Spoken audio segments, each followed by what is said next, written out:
السلام علیکم. یہ سائنس کا چیپٹر 4 ہے اور اس میں ہم پڑھ رہے تھے وائٹمنز. کچھ وائٹمنز چربی میں حل پذیر ہوتے ہیں اور کچھ پانی میں. تو پانی میں حل پذیر وائٹمنز آج ہم پڑھیں گے. Water soluble vitamins. Vitamin B یہ کمپاؤنڈز کے مجموعے کا نام ہے, اسی لیے اسے وائٹمن بی کمپلیکس بھی کہتے ہیں. وائٹمن بی کمپلیکس میں B1 B2 B6 B12 شامل ہیں. وائٹمن B1 کو گیہوں, چاول, جو اور دوسرے اناجوں سے حاصل کیا جا سکتا ہے. یہ سبزیاں, بادام, پستہ وغیرہ میں بھی پایا جاتا ہے. وائٹمن B1 کی خوراک میں مناسب مقدار نہ ہونے کے باعث عضلات میں کمزوری پیدا ہو جاتی ہے. اس بیماری کو بیری بیری کہتے ہیں. وائٹمن B2 کو کریم, مکھن, انڈوں اور دودھ سے بھرپور غذا سے حاصل کیا جا سکتا ہے. اس کے علاوہ یہ کلیجی, دل اور گردوں میں بھی کافی مقدار میں پایا جاتا ہے. گوشت, پالک اور گیہوں میں بھی ملتا ہے. اس وائٹمن کی کمی کی وجہ سے خون کی کمی کا مرض لاحق ہو جاتا ہے. یہ وائٹمن ہاضمے اور نروس سسٹم کے لیے بہت ضروری ہے. ہیموگلوبن بنانے میں بھی مدد دیتا ہے. اس کی کمی سے بچوں کی نشو و نما متاثر ہوتی ہے. وائٹمن B12 دودھ, انڈوں اور جانوروں کے جگر سے حاصل کیا جا سکتا ہے. وائٹمن سی تر و تازہ پھلوں مثلا مالٹا, سنترا, چکوترا اور لیموں کے علاوہ امرود, آڑو, کیلا اور دوسرے پھلوں میں بھی پایا جاتا ہے. اس کے علاوہ ہری مرچ, ٹماٹر اور دوسری ترکاریوں میں بھی پایا جاتا ہے.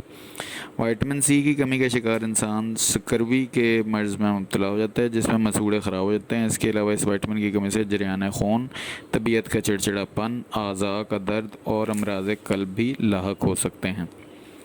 اگلا عنوان اس سبق میں ہے معدنی نمکیات یعنی منرل سالٹس. جسم کی ضروریات کے لیے ان آرگینک ایلیمنٹس بھی بہت اہم ہیں. یہ ایلیمنٹس غذا میں شامل معدنی نمکیات سے حاصل ہوتے ہیں. ان ایلیمنٹس میں calcium, iron, iodine, magnesium, phosphorus اور فلورین وغیرہ اہم ہیں. یہ ایلیمنٹس جسم میں کئی طرح کے افعال سر انجام دیتے ہیں. مثلا نمبر 1, کیلشیم خون کے جمنے, پیغامات کی ترسیل, ہڈیوں کے بنانے اور مسلز کے پھیلنے اور سکڑنے میں مدد دیتا ہے. نمبر 2, آئرن ہیموگلوبن کا حصہ ہے جو آکسیجن کو جسم کے اندر ایک جگہ سے دوسری جگہ لے کے جاتی ہے. آئرن کی کمی سے خون کی کمی کی بیماری یعنی انیمیا ہو جاتی ہے. نمبر 3, آیوڈین تھائرائیڈ گلینڈز میں ایک ہارمون تھائراکسن بنانا میں مدد دیتی ہے. آیوڈین کی کمی سے گلڑ کی یا گائٹر کی بیماری ہو جاتی ہے اور جسمانی اور ذہنی نشو و نما رک جاتی ہے.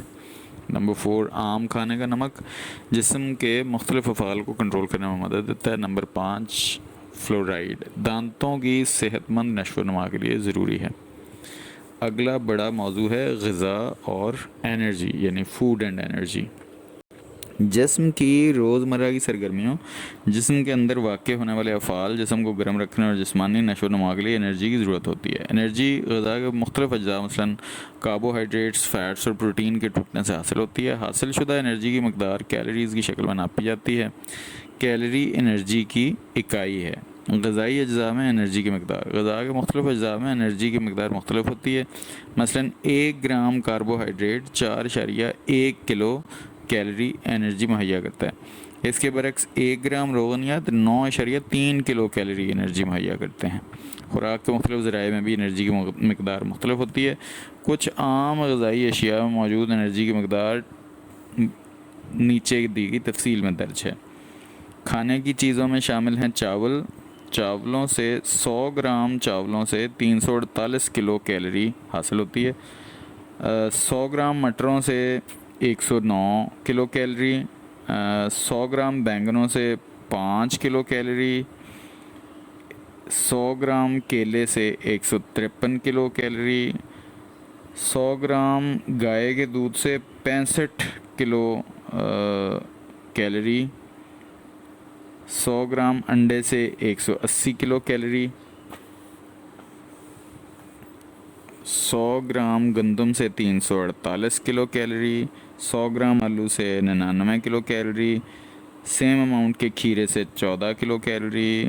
خشک میوے سے 549 سے 655 کلو کیلری. اتنی ہی مقدار کے بھینس کے دودھ سے 117 کلو کیلری اور 100 گرام گوشت سے 194 کلو کیلریز حاصل ہوتی ہیں. انرجی کی ضرورت یعنی انرجی نیڈز. کسی بھی انسان کی انرجی کی ضروریات کا انحصار کئی عوامل پر ہے, جن میں سر فہرست میٹابلزم کی شرح, جسمانی وزن و سائز, جنس, عمر, آب و ہوا اور اس انسان کے کام کرنے کی نوعیت اور حالات ہیں.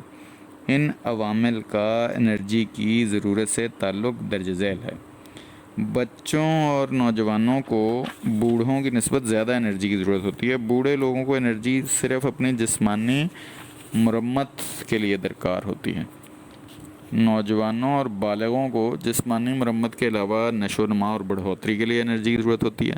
بچوں میں میٹابولزم کی شرح اور نشو و نما کا عمل تیز ہوتا ہے، اس لیے انہیں فی کلو گرام جسم کے لحاظ سے زیادہ انرجی کی ضرورت ہوتی ہے۔ مردوں کو عورتوں کی نسبت زیادہ انرجی کی ضرورت ہے۔ اسی طرح سے کام کاج اور محنت مزدوری کرنے والے لوگوں کو کام نہ کرنے والے یا کم کام کرنے والے لوگوں کی نسبت زیادہ انرجی درکار ہوتی ہے۔ حاملہ اور دودھ پلانے والی عورتوں کو عام خواتین کی نسبت زیادہ خوراک درکار ہوتی ہے، جس کی وجہ یہ ہے کہ انہوں نے اپنے علاوہ اپنے بچوں کی نشو و نما کے لیے ضروری انرجی بھی حاصل کرنا ہوتی ہے۔ گرم علاقوں یا گرم موسم میں انرجی کی ضرورت سرد علاقوں یا سرد موسم کی نسبت قدرے کم ہوتی ہے۔ انسان اپنا ٹیمپریچر 37 سینٹی گریڈ پر برقرار رکھتا ہے۔ سردیوں میں چونکہ جسم کو گرم رکھنے کے لیے زیادہ انرجی درکار ہوتی ہے، اس لیے خوراک کی بھی زیادہ ضرورت ہوتی ہے۔ مختلف عمر کے لوگوں میں انرجی کی درکار مقدار درج ذیل ہے۔ 1 سے 3 سال کے بچے کے لیے 1200 کیلوریز چاہیے۔ عورتوں اور مردوں میں مقدار کیلوریز کی نہیں لکھی۔ 4 سے 6 سال کے بچوں کے لیے 1600 انرجی کیلوری کی ضرورت ہے۔ 7 سے 9 سال کے بچوں میں 2000، 10 سے 12 سال کے بچوں میں 2500 کیلوریز۔ عورتیں جنہیں کوئی کام نہ ہو انہیں 2090 کیلوریز، اور جو بہت مصروف رہیں انہیں 3000 کیلوریز۔ مرد جنہیں کوئی کام نہ ہو انہیں 3400 کیلوریز، اور جو بہت زیادہ کام کرتے ہیں انہیں 4500 کیلوریز کی ضرورت ہوتی ہے۔ اس کے لیے آج کے لیے اتنا ہی۔ کل ہم متوازن غذا کے بارے میں پڑھیں گے انشاءاللہ۔ السلام علیکم۔